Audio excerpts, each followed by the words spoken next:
Hello and welcome to the Appleby Hour. I'm Appleby.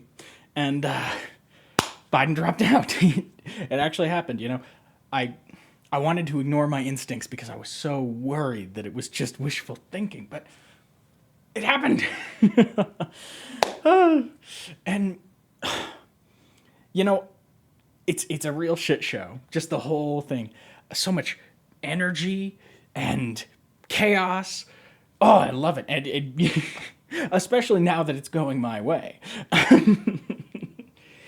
Oh, man. I mean, the Republicans are freaking out. They don't know how to run against Kamala. Trump's like asking for a refund. I mean, not literally, but he is complaining. He's like, "Well, I spent all this money fighting Joe, and now what am I gonna do?" Yeah, what are you gonna do? Yeah, sorry sorry we like winning. Honestly, I'm kind of surprised. I get why the Republicans didn't see it coming. Usually the Democrats hate winning. Oh, and I do believe we will win, right? It's okay. So, here's what happened. Joe dropped out. Joe endorsed Kamala. It would be weird if he didn't. But Hillary endorsed Kamala. I'm pretty sure Obama did too. Lots of people coming out endorsing Kamala Harris. Even some some of the more unlikely figures. And so it seems like Kamala is our gal. But here's the thing. It is still unclear whether or not there will be open primaries or not. And it's weird that that's still unclear. That I feel like that should have been stated already. And the reason, again, I've been coming to trust this. I have no idea where the source was. It's just something I got in here. But there was a leaker, and they were the reason that I believed that it was going down on Sunday.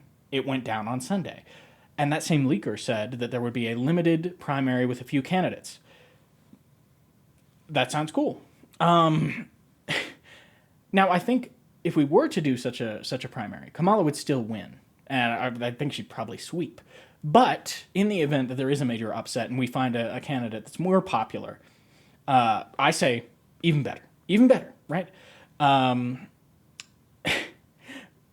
there are some trade-offs there, right? So, like I said in my last video talking about this, I'm sort of an ideological proponent of democracy, right? So I'm always going to favor the democratic process, even when it's inefficient and could possibly hurt our chances. Because if there were to be a new candidate, it would sort of it would condemn the entire administration, Joe and Kamala. Now, I think that's less so now that there's been so many endorsements of Kamala. There's been so many people coming out and getting behind her that I don't know. It seems like that they'd use that narrative, but it wouldn't be super effective because everybody came out and endorsed Kamala. If the people choose someone else, the narrative, it doesn't make a whole lot of sense, but that doesn't stop conservatives. So whatever. So that's the trade-off there. It's like, it's not just Biden. The whole administration is rotten. Now, that's a narrative that might get some traction. On the other hand, there's this anti-democratic narrative. It's like, well, and they're already using this, right? Because Kamala looks like the nominee. Is you're claiming to defend democracy, that we're a threat to democracy, but you won't even allow your people to vote on your candidate. You won't, and I think that is effective to me. I don't think it will be effective to the people who need to vote to get Kamala in, because I don't think that almost anyone in the United States is a ideological proponent of democracy the way I am. To them, it's just like the way things work. You don't hear a lot of people pushing for things to be more democratic. I wish that people would, but whatever. Now, there's this other matter. I've seen a lot of black voices coming out of the woodwork and saying that Kamala does not have a chance to win because she is a multiracial, double minority multiracial, black and Indian woman, right? And normally I would agree because their instinct, what they're working with there, they see this the prejudice in America, right? And they're like, there's no way America elects a black Indian woman president. That's nonsense. And normally, if it was any other cycle, I would agree. I think that we're like maybe 10 cycles away from that, but we could have it now because of Trump. See, this is the thing about reactionary movements, right? Trump is born out of a reaction to the social progress of the last few years: gay marriage, trans acceptance, and working towards equality for minorities, both sexual, gender, and racial. It's still lots of work to do, of course, but we've made progress, and they don't like that. So that's what they're a reaction to that. But Kamala is a reaction to them because they have become so vile and despicable. I think that we can polarize the country, and we could get our first woman president now. I'm actually really glad that there's been some people calling for Joe to step down. I never supported that, because are we really going to have our first woman president get in through the back door? That's fucking lame. That's like, from a historical perspective, no. Also, from a historical perspective, if she does win, I want her presidential portrait. I want her to wear those black pearls, because that's such a her thing. It's very iconic, and I think it would do well for a portrait. That's kind of an aside, but whatever. She should make those black pearls her thing and throw out the white ones. They don't look as good on her. That's a total side tangent. I've lost the plot. One thing I do worry about with reactionary movements, with like conservatism into fascism, right, is that it's reactionary, like I said. And so as we make more progress, and we will, faster and faster, because that just seems to be what's happening, like, writ large in human society. That's our thing. Recursive improvement. That's the technological strategy, right? And culture, language, is also a form of technology. As is government, of course. And so all of these things are improving recursively, and the old broken system, the people who were on top of that, are always going to they're always going to hate the people who are trying to build up the system into something better, something that isn't broken. Because when it was broken, it served them. I want to talk more about this in another video, so I'm not going to get into that too much. But fascism is a real threat in this election, and I do believe that the response, we must prevent that, will cause people to overlook a lot of Kamala's flaws. I mean, she's a fucking cop, for God's sake. She's a prosecutor. I hated her in the primaries, but I couldn't be more coconut pilled right now.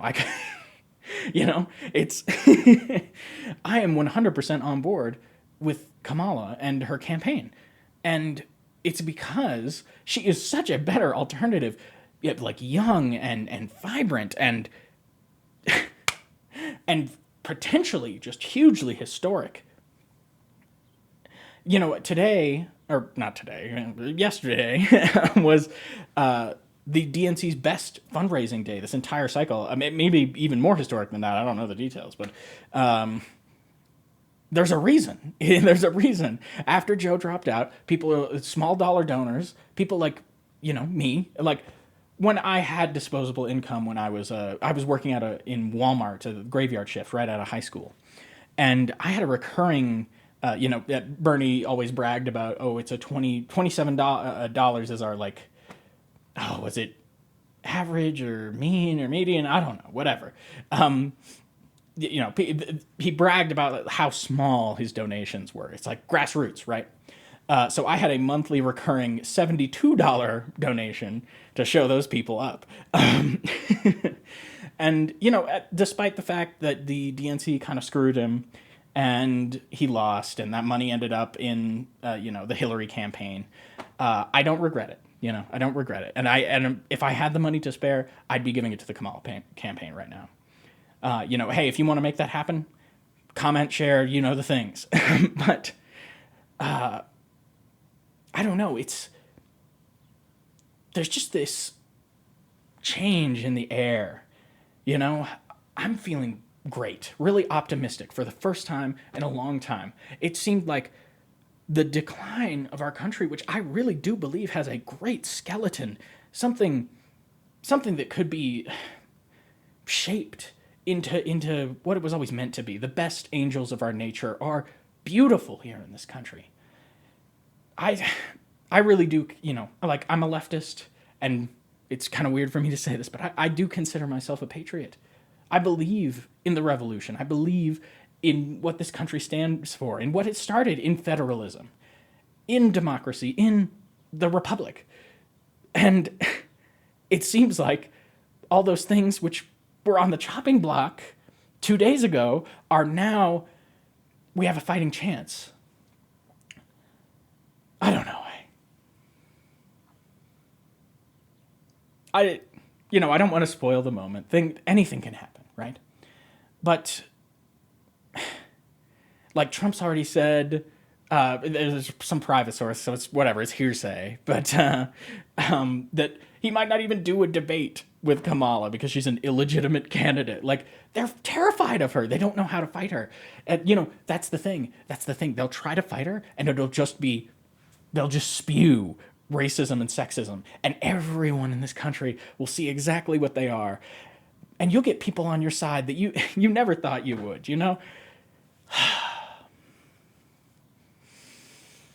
It's a good day for democracy, whether or not this works out. You know, even if we lose, at least I know we didn't take it lying down. We put forward a real fight, a real candidate, and hopefully a real vision. You know, I really hope that when Kamala comes out with her campaign, that it's something to look forward to on the horizon, something to inspire people. That's what we need. We need vision. I don't know. It seems like people forgot this before I was even born, but a leader should lead, you know? They should point somewhere and take you there. And I don't know. Who knows if that will be Kamala? Like I said, I don't want to spoil the moment because I really do feel wonderful about this moment. Thank you for watching. Thank you for listening. And I already said, do the things. Hit that bell. Fucking smash it. That was a little aggressive. That hurt my teeth. Thank you for watching. See you in the next one. Okay.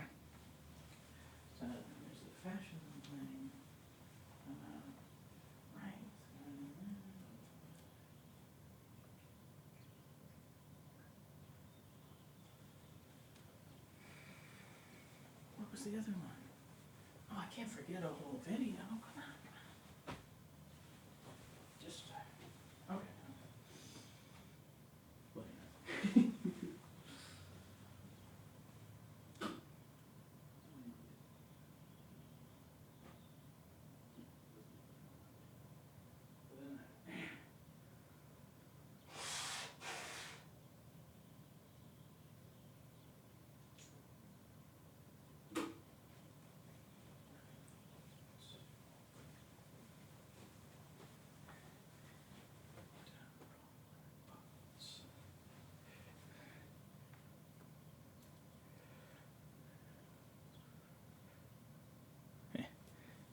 Okay.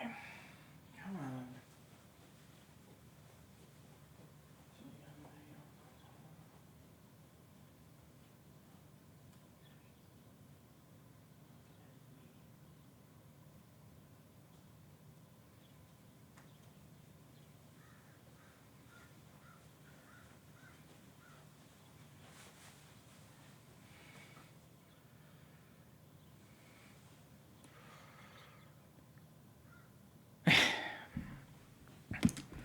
Should have started